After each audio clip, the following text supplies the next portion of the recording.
Propose చేసాడా, ప్రేమించుకున్నారా? మా నాన్నకు తెలియకుండా నేను ఏది చేయను అని చెప్పి అతన్ని పక్కకు పెట్టాను. ఇంత నచ్చినటువంటి అబ్బాయి దూరం అయ్యాడు అనేటటువంటి బాధ నీకు ఏ కోసానా అనిపించలేదు?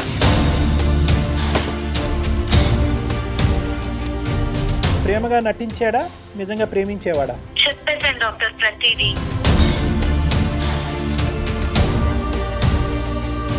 మంచిగా మాట్లాడి రాబట్టాడు అనేటటువంటి పాయింట్ అక్కడ ఇంపార్టెంటా? చెప్పేశాను, అదే ప్రేమలో మొత్తం చెప్పేశాను. తారుమారైపోయిందండి. నేను ఎక్స్పెక్టేషన్స్ అన్ని తారుమారైపోయాయి మేడం.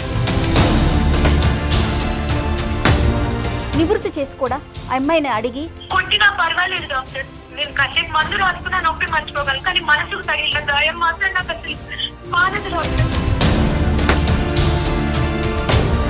ఒకసారి సూసైడ్ అటెంప్ట్ దాకా వెళ్ళి ఆగిపోయాను. చిచ్చి ఇలా చేయడం ఏంటి నేను అని.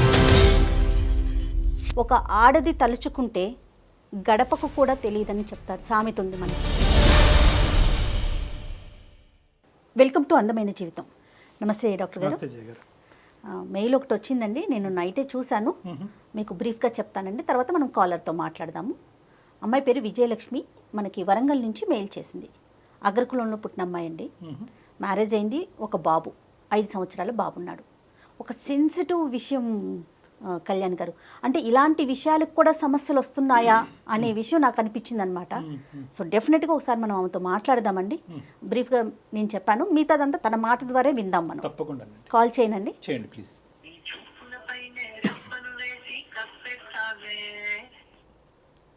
హలో, విజయలక్ష్మి అండి? అవునండి. నేను సుమన్ టీవీ అందమైన జీవితం ప్రోగ్రామ్ నుంచి కాల్ చేస్తున్నానండి. నాతో పాటు డాక్టర్ గారు కూడా ఉన్నారు, మాట్లాడొచ్చా మీతో? మేడం చెప్పండి మేడం. అమ్మా నమస్తే. విజయ కదమ్మా? విజయలక్ష్మి. అవును సార్, నమస్తే సార్, నా పేరు విజయలక్ష్మి అండి. డాక్టర్ గారు, అసలు నా సమస్య ఎంత విచిత్రమైన సమస్య అంటే డాక్టర్ గారు, బయట ప్రపంచాన్ని నమ్మలేం సరే, ఇంట్లో మనిషిని కూడా నమ్మలేని పరిస్థితిలో నేను ఈ మెయిల్ చేయడం జరిగింది డాక్టర్ గారు. సో నేనేంటంటే మదర్ లేకుండా పెరిగిన చైల్డ్ అన్నమాట. నా తర్వాత చెల్లెలు ఉంది. మా డాడీ నానమ్మ అండర్ లో నేను పెరిగాను. ఓకే. నేను చిన్నప్పుడే, నాకు 7-8 ఇయర్స్ ఉన్నప్పుడే మమ్మీ డాడీ సమ్ డిస్ప్యూట్స్ తో వాళ్ళు దూరం అయిపోయారు. అప్పటి నుంచి డాడీ దేంతో దూరం అయ్యారు? వాళ్ళకి ఇంకా క్లాషెస్, వాళ్ళ మధ్యనే సరిగ్గా మ్యూచువల్ గా సరిగ్గా లేక క్లాషెస్ వచ్చి దూరం ఉంటున్నారు వాళ్ళు. ఓకేనమ్మా, విడిపోలేదు అంటే డైవర్స్ అవ్వలేదు కానీ దూరంగా ఉంటుంది. అఫీషియల్ డైవర్స్ అవ్వలేదు డాక్టర్. సో అలా పెరిగిన సిచ్యువేషన్ లో నన్ను చాలా జాగ్రత్తగా, అంటే రెస్ట్రిక్టెడ్ గా, అమ్మ లేదు కదా జాగ్రత్తగా అన్నట్టుగా పెంచుకొచ్చారు. సో అయిపోయింది, నేను మంచి మెరిట్ స్టూడెంట్ ని, కాలేజ్ లో టాప్, క్యాంపస్ లో రిక్రూట్ అయిపోయాను, జాబ్ చేసుకుంటున్నాను డాక్టర్.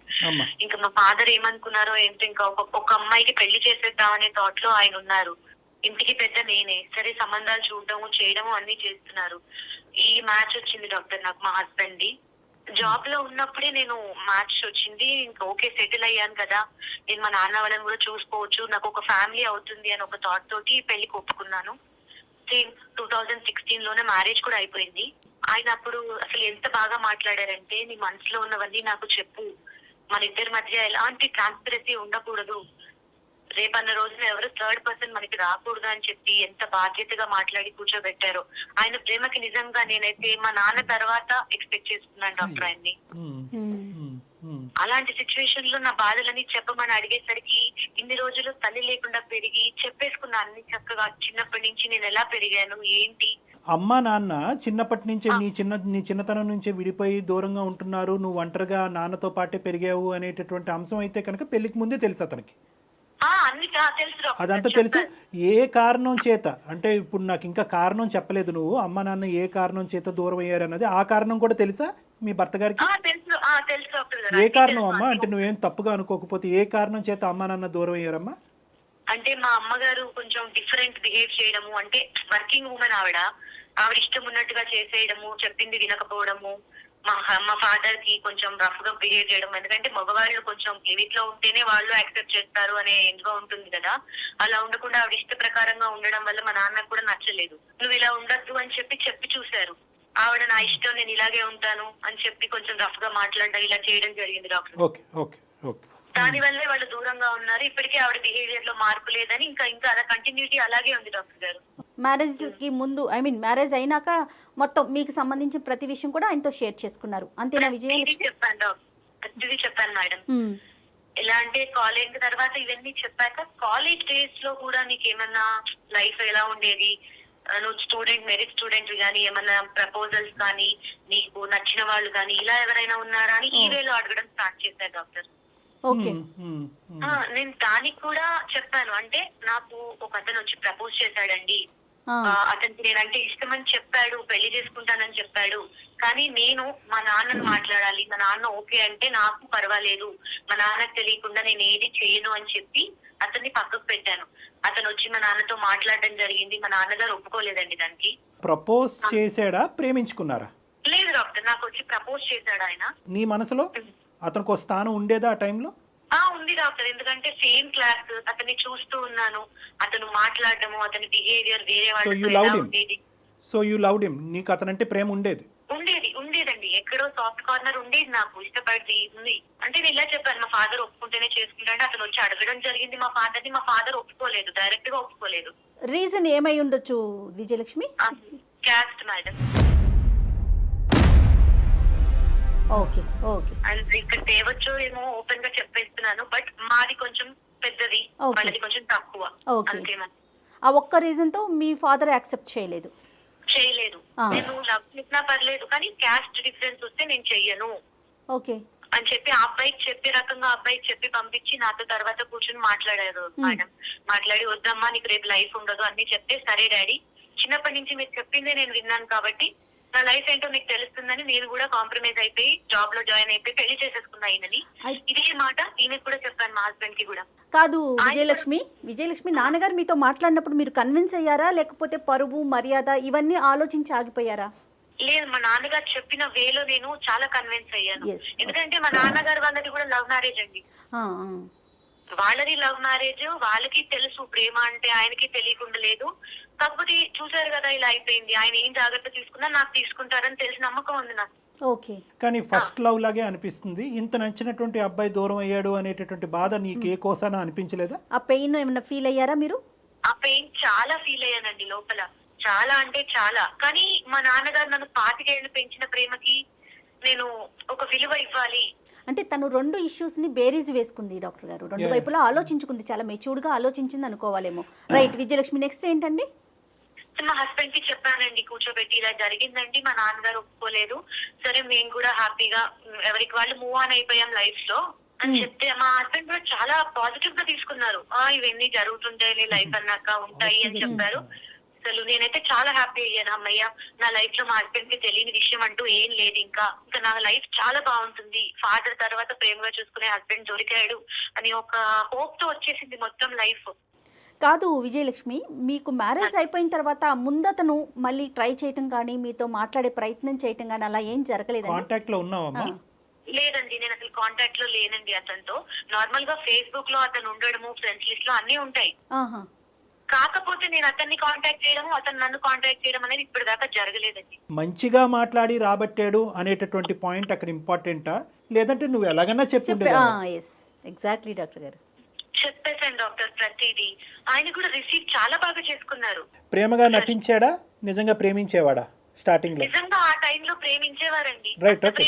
సో ప్రేమ ఉంది, ప్రేమ లేకపోవటం అప్పటిదాకా ప్రేమ ఉందని నేను కూడా అనుకున్నాను డాక్టర్. రైట్. చెప్పేశాను, అదే ప్రేమలో మొత్తం చెప్పేశాను. Okay. With in few days లో మొత్తం ఎక్స్ప్రెస్ చేశారు. తారుమారైపోయిందండి, నేను ఎక్స్పెక్టేషన్స్ అన్ని తారుమారైపోయాయి మేడం.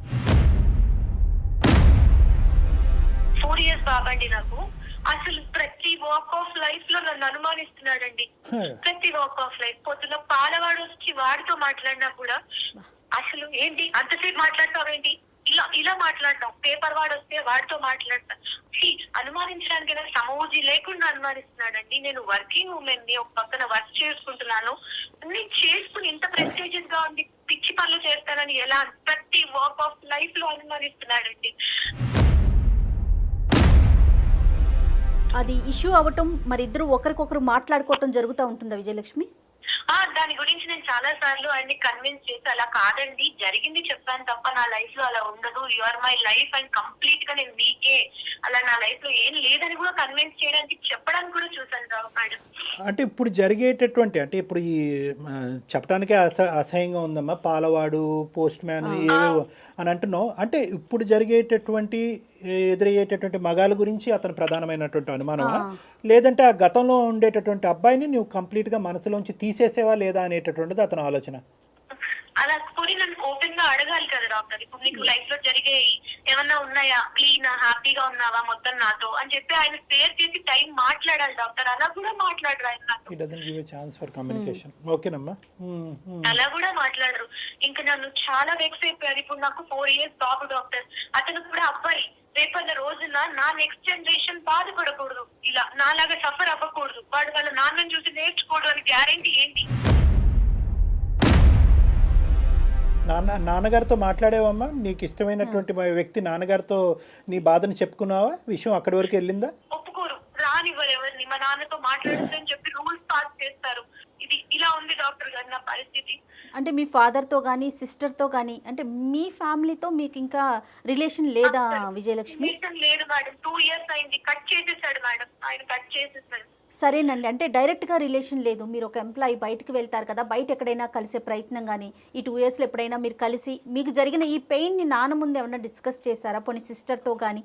లేదండి, నాన్న ముందు డిస్కస్ చేసే ఛాన్స్ నాకు ఇవ్వలేదు. నేను బయటికి వెళ్తాను కానీ రాగానే నా ఫోన్ చూడడం, ఇలాంటివి అనుమానం అంటే ఇక్కడి నుంచి కదా మేడం. నా ఫోన్స్ చూడడం, నేను ఎవరితో మాట్లాడాననేది చూడడం, ఇవన్నీ చేసి నేను ఆల్రెడీ ఫోన్ రాగానే ఆయనకి ఇచ్చేస్తాను మేడం. ఎందుకంటే ఇలా మాట్లాడుతున్నారు కదా, కొంచెం నమ్మకం క్రియేట్ చేయాలి.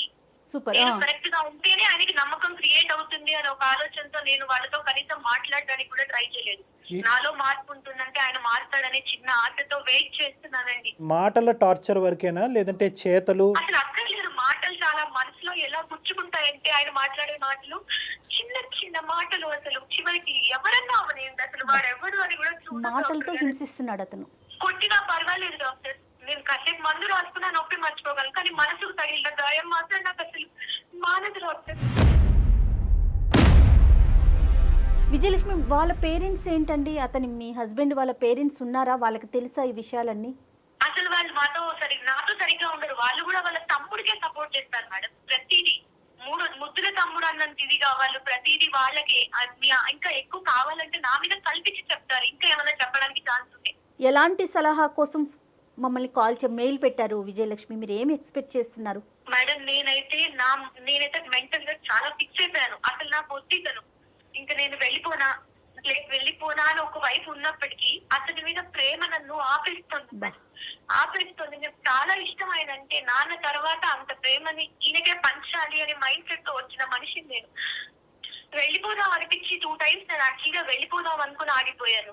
ఒకసారి సూసైడ్ అటెంప్ట్ దాకా వెళ్ళి ఆగిపోయాను. ఇప్పుడు ఇతనికి అనుమానం, అది ఎట్లా ఈ కొడుతున్నాడో తిడుతున్నాడో అంటే కొట్టేది తిట్టేది కనిపిస్తుంది, కానీ తన మాటల ద్వారా హింసిస్తున్నాడు కదా, దీన్ని కూడా ఒక రకమైన మానసిక ఇబ్బంది అనుకోవచ్చు అంటారా? ఇదంతా కూడా ఒక కండిషనల్ లవ్ అంటారమ్మా. ఈ ప్రేమలో కండిషన్స్ ఉన్నాయి. ఈ అమ్మాయిని ప్రేమ ఒకప్పుడు ఈ క్యారెక్టర్ అనేటటువంటి అంశం ఈ రోజు విజయ అతనికి చెప్పకుండా ఉంటే కనుక బహుశా ఇంకొక స్వర్గలోకం ఈ అమ్మాయి చూసి ఉంటుంది.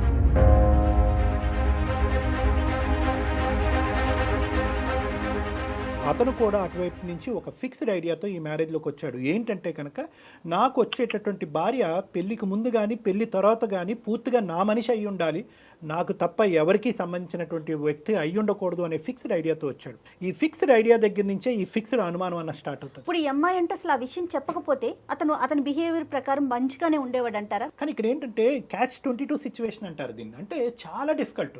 నీకు ఎదురుగా కూర్చునే 10 రోజుల క్రితం పరిచయమైనటువంటి ఒక వ్యక్తి యొక్క మనస్తత్వం పూర్తిగా తెలియకుండా అతను ప్రేమగా మాట్లాడాడు, మంచిగా మాట్లాడాడు అని చెప్పి నువ్వు కథంతా విప్పి అతనికి చెప్పటం అయిపోయినటువంటి కథ.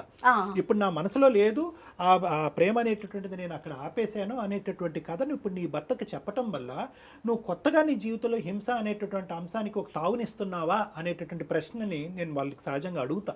సో ఇక్కడ విజయ డైలమా కూడా అంతే. విజయ డైలమా ఇక్కడ ఏమైంది, అరే చెప్పేసేయాలి, భర్తే కదా ఇంత ప్రేమగా మాట్లాడుతున్నాడు, తండ్రి తర్వాత ఇంత ప్రేమనిచ్చినటువంటి వ్యక్తి ఇతనిలాగే అనిపిస్తున్నాడు, నేను అదే ప్రేమను అతనికి ఇవ్వాలి, కాబట్టి మా ప్రేమ స్వచ్ఛంగా ఉండాలంటే మనసు విప్పి నేను మాట్లాడాలని ఈ అమ్మాయి చెప్పేసి. ఇక్కడ మళ్ళీ మనం విజయతో మాట్లాడిన దాని ప్రకారం అతని వైపు నుంచి అతను ఏమీ చెప్పలేదు. బహుశా ఉన్నాయో లేవో అది తర్వాత విషయం, బట్ తిను మాత్రం నేను చాలా ట్రాన్స్పరెన్సీగా ఉండాలి అని జరిగిన విషయం జరిగినట్టు పూసగుచ్చి చెప్పింది. ఎస్పెషలీ నా ఉద్దేశం ఏంటంటే అవతల మనిషి యొక్క పూర్తిగా అంటే మీరు ఇంతకుముందు ప్రేమించినటువంటిది ప్రేమించి పెళ్లి చేసుకున్నటువంటి వ్యక్తి అంటే కనుక ఆ కథ డిఫరెంట్.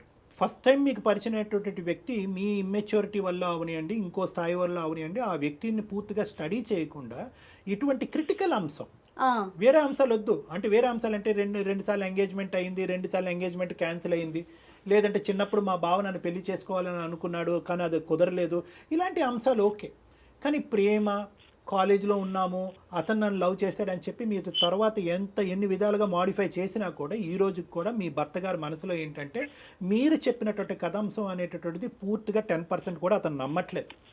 బహుశా ఇప్పటికీ కూడా నీ మనసులో అతను ఉన్నాడేమో, అతను ఉండటం వల్లే నీ ప్రవర్తన అనేటటువంటిది కంప్లీట్గా ఈ 5 సంవత్సరాలు నీ కొడుకు పుట్టిన తర్వాత కానీ పుట్టక ముందు కానీ కంప్లీట్గా అతని మనసులో నీ క్యారెక్టర్ని అసాసినేట్ చేసేసాడు అతను. నీకు అప్పుడు ఉన్నాడు ఆ మనిషి నీ మనసులో, ఇప్పుడు కూడా ఉన్నాడు. కేవలం మీ నాన్నగారు ఒప్పుకోకపోవటం వల్ల నువ్వు దూరంగా ఉన్నావు, కానీ ఈ రోజు ఒప్పుకుని ఉంటే కనుక అదే ప్రేమ పదిలంగా ఉండేది, అతన్నే పెళ్లి చేసుకునే దానివి కదా. కాబట్టి అతని ఈక్వేషన్ ఏంటంటే చెప్తున్నాను, అనుమానం పడేటటువంటి భర్త యొక్క ఈక్వేషన్ ఎలా ఉంటుందంటే కనుక మనసులో అతన్ని పెట్టుకుని ప్రేమించేది అతను, పెళ్లి చేసుకునేది నన్ను, కాబట్టి నాతో పాటు ఈ ప్రయాణం అనేటటువంటిది ఎప్పుడూ కూడా అనుమానాస్పదంగానే ఉంటుంది, డౌట్ఫుల్గానే ఉంటుంది అనేటటువంటి ఆలోచన శైలిలో మీ భర్త ఉన్నాడు. అలాంటి హస్బెండ్ కదా నివృత్తి చేసుకోడా ఆ అమ్మాయిని అడిగి నువ్వెందుకు ఇట్లా చేస్తున్నావు, ఒకవేళ నువ్వు అతనితో మాట్లాడుతున్నావా, ఏం జరుగుతోంది అని అడగరా డాక్టర్ గారు? ఇంకా అదే వేలో తనకి ఎక్కడ తోస్తే అక్కడ ఎవరితో పడితే వాటితో లింక్ చేసి మాట్లాడేటమేనా? ఇక్కడ చూసారా మేడం, ఇక్కడ చాలా విజయ చెప్పేటటువంటి అంశంలో తను if she ready to give a clarity. ఈ రోజుల్లో ఉండేటటువంటి ఉద్యోగం చేసుకుని బ్రాడ్ మైండెడ్గా ఉండేటటువంటి ఆడపిల్లలు నమ్మితే నన్ను నమ్ము, నేను నీ క్లారిటీ ఇచ్చేది ఏంటి అనేటటువంటి వాళ్ళు ఉన్నారు. పాపం ఈ అమ్మాయి ఏంటంటే ఆ పిల్లోడు గురించో, లేదంటే చేసుకున్నటువంటి పెళ్లి గురించో, లేదంటే వెనకనున్న చెల్లి గురించో, తండ్రి మీద గౌరవం గురించో, లేదంటే తల్లిదండ్రులు అలా విడిపోయారు అనేటటువంటి ఆలోచనతో ఈ రోజు కూడా అమ్మాయి she's trying her best to explain to her husband, explain చేయడానికి ప్రయత్నం చేస్తుంది. కానీ ఇక్కడ ఒక చిన్న యాంగిల్ చూడండి, వినటానికి అతను రెడీగా లేడు. ఎందుకంటే కనుక ఆల్రెడీ అతని ఆలోచన శైలి అనేటటువంటిది ఫిక్స్డ్ ఐడియా వేరు. ఐడియా అంటే కనుక ఇలా జరిగి ఉండొచ్చా అనేటటువంటిది ఐడియాని చాలా ఈజీగా ఎదురుగా ఉండేటటువంటి వ్యక్తి ఎక్స్ప్లెయిన్ చేయడానికి ఐడియా ఉండేటటువంటి వాళ్ళు అవకాశం వస్తుంది. ఫిక్స్డ్ ఐడియా ఉండేవాళ్ళు అంటే ఖచ్చితంగా నా భార్య తప్పు చేస్తుంది, నా భార్య ఈ యాంగిల్లోనే వెళ్తుంది అనేటటువంటి నమ్మకం నా ఉంది, నేను చెక్ చేసి మా భార్యని జాగ్రత్తగా పెట్టుకోవటం తప్ప ఇంకో దారి లేదు అనేటటువంటి వాళ్ళు ఫిక్స్డ్ ఐడియా ఉండేటటువంటి వాళ్ళు భార్య మాట వినరు, పంచాయతీ మాట వినరు, పెద్దలు వచ్చి చెప్తే వినరు, మాగోటి కౌన్సిలింగ్ చేసినా కూడా వినేటటువంటి దానికి అవకాశం ఉండదు. ఎందుకంటే ఈ అనుమానం 5 రోజులు కాదు, 5 వారాలు కాదు, 5 నెలలు కాదు, 5 సంవత్సరాలు బట్టి ఉంది. సో కాబట్టి ఇది బాగా నాటుకుపోయినటువంటి ఒక అనుమాన స్థాయికి ఇది వెళ్ళిపోయింది. అయితే ఈ సందర్భంలో చెప్పొచ్చో చెప్పకూడదో మనకు తెలిసిన సామెత, ఒక ఆడది తలుచుకుంటే గడపకు కూడా తెలియదని చెప్తారు, సామెత ఉంది మనకి. విజయలక్ష్మికి మరి మీరు ఇచ్చే సలహా ఏంటండి?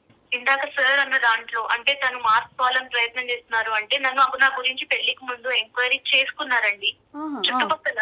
ఓకే, అంటే ఎంక్వైరీ చేసి ఎప్పుడు నెగటివ్ గా చెప్పలేదండి అక్కడ. అంటే ఇక్కడ ఈ యాంగిల్ కూడా నేను చెప్తాను విజయమ్మ, జాగ్రత్తగా విను. ఇంతమందిని ఎంక్వైరీ చేసినా కూడా బయటపడినటువంటి అంశం నువ్వు కొనసాగించావు అంటే కనుక ఎంత సీక్రెట్గా ఆ అబ్బాయిని ప్రేమించి ఉంటావు, ఎంతమంది కళ్ళగప్పి నువ్వు ఈ ప్రేమాయణం కొనసాగించే ఉంటావు అనే యాంగిల్లో మీ భర్త ఆలోచిస్తున్నాడు. అంటే నెగిటివ్గా థింక్ చేసేటటువంటి వ్యక్తి యొక్క మైండ్ సెట్ ఎలా ఉంటుందంటే మీ ఇంటి చుట్టూరు 10 మందిని కాదు, మీ ఇంటి చుట్టూరు ఉండే 100 మందిని, మీ ఆఫీస్లోని మీ కాలేజీలో అందరినీ కనుక్కున్నా కూడా వాళ్ళందరూ చెప్పేటటువంటి మాట ఒక ఎత్తు, నీ నోట్లోంచి వినిపించేటటువంటి మాట ఒక ఎత్తు అనమాట. అంటే తను రిసీవ్ చేసుకోవటం తన కోణంలోనే రిసీవ్ చేసుకుంటాడు, అది మాడిఫైడ్, అది ఆల్రెడీ ఏంటంటే ఆ మౌల్డ్ అయిపోయింది. ఆ బ్రెయిన్ నా భార్య నేను తప్ప ఎవరు ఉండకూడదు అనేటటువంటి మౌల్డ్ అయినటువంటి బ్రెయిన్లో అనుమానం రావడానికి 100కి 100 పాళ్ళు అవకాశం ఉంటుందమ్మా. అయితే అమ్మా బయట తిరగలేదండి, బయట తిరగలేదు, ఎక్కడ తిరగలేదు. అయినా కూడా ఎంత అనుభవించాల్సి వస్తుంది. మాట అతను చెప్పడం వల్ల నేను మా నాన్నను అడగండి అన్న దాని వల్ల ఎంత అనుభవిస్తున్నాను అంటే, అందరిలాగా ఎంజాయ్ చేసింది కాదు, ప్రేమ అంటే లవర్ లాగా తిరిగింది కాదు, బండ్లెక్కింది కాదు. ఎంతసేపు డాక్టర్ బర్స్ట్ అవ్వాలంటే ఎంతసేపు పడుతుంది. కానీ నాకు నా హస్బెండ్ అంటే చాలా ఇష్టం డాక్టర్. ఎందుకు? ఆయన నాకు అంతే, మా నాన్నంత ప్రేమ. ఎందుకంటే పెళ్లి చేసుకున్నా, నాకు ఆయన అంటే ఇష్టము, నాకు కొడుకున్నాడు, ఆయన చూసుకుంటాడని నమ్మకంతో నేను పెళ్లి చేసుకున్నాను. అంటే ఈ ఒక్క అంశం తీసి పక్కన పెడితే కనుక మిగతా ఇష్యూస్ లో, అంటే ఇంటికి కావాల్సినటువంటి సదుపాయాల్లో, నీకు కావాల్సినటువంటి అవసరాలు తీర్చేటటువంటి అంశంలో అలవాటులు లేకుండా, ఇల్లు ఆఫీస్ తప్ప ఇంకొక లోకం లేకుండా మిగతా అన్ని అంశాల్లో మార్కులు వేస్తావమ్మా నీ భర్తకి? నాకు అసలు మా ఆయన విషయంలో అలా ఎలాంటి లోటు లేదండి. అనుమానం తప్ప. బూజింగ్ ఉందండి, ఆయనకి బూజింగ్ ఉంది, బూజింగ్ అలవాటు ఉంది. ఉన్నప్పుడు ఏం మాట్లాడరండి, పోస్ట్ కాన్షియస్ లో ఉన్నప్పుడే మాట్లాడతారు ఆయన మాటలది. సో తను తెలిసే మాట్లాడుతున్నారు. పోనీ తాగి మాట్లాడతారా అంటే అది వేరండి డాక్టర్. కాన్షియస్ మైండ్ లో లేరని నేను అడ్జస్ట్ అవుతాను. అంటే విజయ్ మాట్లాడుతున్నారు. ఒకటి క్లారిటీ అమ్మా, అంటే ఈ మిగతా అన్ని అంశాల్లో బాగా చూసుకునేటటువంటి భర్త గురించి, లేదంటే అబ్బాయికి ఒక తండ్రి కావాలి అనే ఉద్దేశంతో ఇతనితో ప్రయాణం కొనసాగాల, లేదంటే ఈ అనుమానం అనేటటువంటి యాంగిల్ ఏదైతే ఉందో అనుక్షణం నిన్ను ఇబ్బంది పెట్టడం వల్ల మిగతా అంశాల్లో ఎంత గొప్పగా అనిపించినా కూడా ఇది నేను తట్టుకోలేనటువంటి పరిస్థితిలో ఉన్నాను, నేను మానసికంగా చిదిగిపోతున్నాను కాబట్టి బయటపడాలి అని అనుకుంటున్నారా? To stay. మీరు అన్న సెకండ్ పాయింటే కరెక్ట్. నాకు అన్ని ఇస్తారు, అన్ని బాగుంటాయి, కానీ ఆ నోటితో మాట అనడం ఎందుకు? నువ్వు అన్ని ఇచ్చి మాటతో పోగొట్టుకుంటున్నారు ఆయన వాల్యూని. అయితే ఇక్కడ నువ్వే కౌన్సిలర్ అమ్మ నీ భర్తకి. I'm sorry to say this. నువ్వు ధైర్యాన్ని తెచ్చుకుని అతనిలో కాన్ఫ్లిక్ట్ అవి ఫ్రిక్షన్ అయ్యి గొడవ పెట్టుకోకుండా, నేను ఇంత మానసిక క్షోభను అనుభవిస్తున్నాను, నేను ఇది ఇంకా తట్టుకునేటటువంటి పొజిషన్ లేదు, నా దారి ఏదో నేను చూసుకోవాలి అనుకుంటున్నాను, లేదా నీలో మార్పు తెచ్చుకో, లేదా నా దారి నేను చూసుకుంటాను అనేటటువంటిది ఒక గీత గీయటం అనేటటువంటిది ఇప్పటికే నువ్వు చాలా లేట్ చేసేవేమో అని అనిపిస్తుంది. నేను బ్లాస్ట్ అవటం ఎంతసేపు అంటే, బ్లాస్ట్ అవ్వమనట్లేదు, నిన్ను బ్లాస్ట్ అయ్యి గొడవ పెట్టుకుని అతన్ని ఇంకా హింసావాదం చూపెట్టే పరిస్థితి తెచ్చుకోమని అనట్లేదు. But tell your feeling. నువ్వు బాధపడుతున్నాను కానీ ఇక్కడే పడుంటాను అనే యాంగిల్ అతనికి చూపెడుతున్నావు. నేను బాధపడితే ఇంకా బాధపడేటటువంటి పరిస్థితి వస్తే కనుక బయటపడేటటువంటి ఆలోచనలో నేను ఉంటాను, నాకు అవకాశం ఉంది అనేది నువ్వు అతనికి చెప్పాలి. 100% ఇంకో ఛాన్స్ కూడా ఇచ్చాను డాక్టర్. ఏంటంటే నా ఫోన్ తీసుకెళ్లి ఆయన దగ్గర పెడతాను. అంటే నేను ఏదైనా మాట్లాడట్లేదు, నేను ఎవరితో కాంటాక్ట్ లో లేను, ఆయనకు అలాగైనా నమ్మకం కుదురుతుందేమో. అలా అవ్వదమ్మా. నేను నా మాట విను. నువ్వేంటంటే ఇంక ఇలాగ అన్ని సబ్మిట్ చేసే కొద్దీ అతను ఏమనుకుంటాడంటే కనుక ఎక్కడో ఏవో తప్పులు చేసి వస్తున్నావు కాబట్టి నీ తప్పుని కప్పిపుచ్చేటటువంటి ప్రయత్నంలో ఇంకో ఎత్తుకు పై ఎత్తేసి ఆ ఇన్ఫర్మేషన్ అంతా డిలీట్ చేసి సింపుల్ గా ఫోన్ అతను ముందు పెడుతున్నావు అని అనుకుంటాడు. అనుమానం పడేటటువంటి ఆలోచన శైలిలో ఉండేటటువంటి వాళ్ళకి నువ్వు ఇంకా సబ్మిసివ్ అయ్యి, ఇంకా తలదించుకుని, ఇంకా మెట్టు దిగి ఎక్స్ప్లెయిన్ చేయడానికి అవకాశం లేని చోట ఎక్స్ప్లెయిన్ చేసేటటువంటి పిచ్చి ప్రయత్నం ఇంకా ఆపు. ఇంకా అవసరం లేదు ఇది. It will not happen. If it has not happen for 5 years, it will not happen again. కాబట్టి మీరు ధైర్యం చేయండి విజయలక్ష్మి, ఒక్క స్టెప్ ముందుకు వేయండి. నీ వైపున్న బలం ఏంటంటే, ఏమండి నేను భరించినంతకాలం భరించాను, ఇంక ఇదే కంటిన్యూ అయితే కనుక నీ మాటలు వినడానికి నేను రెడీగా లేను. మీ ఆలోచన శైలి మలుపు తిప్పుకోండి. మలుపుకు తిప్పుకునే అవకాశం లేకపోతే కనుక పదండి, ఎవరైనా పెద్ద మనిషి దగ్గరికి వెళ్దాం, లేదంటే ఎవరైనా డాక్టర్ దగ్గర కౌన్సిలింగ్కి వెళ్దాం. ఈ 3 కండిషన్స్ మీరు ఒప్పుకోనట్టయితే కనుక I just want to leave this house అని చెప్పి కొంత టైం ఫ్రేమ్ ఇచ్చి take a call on it అమ్మా. Take a decision, no problem. ధైర్యంగా ఉండండి Vijayalakshmi. Okay madam, thank you అండి. Thank you so much. Thank you so much. All the best అమ్మా. God bless you. All the best.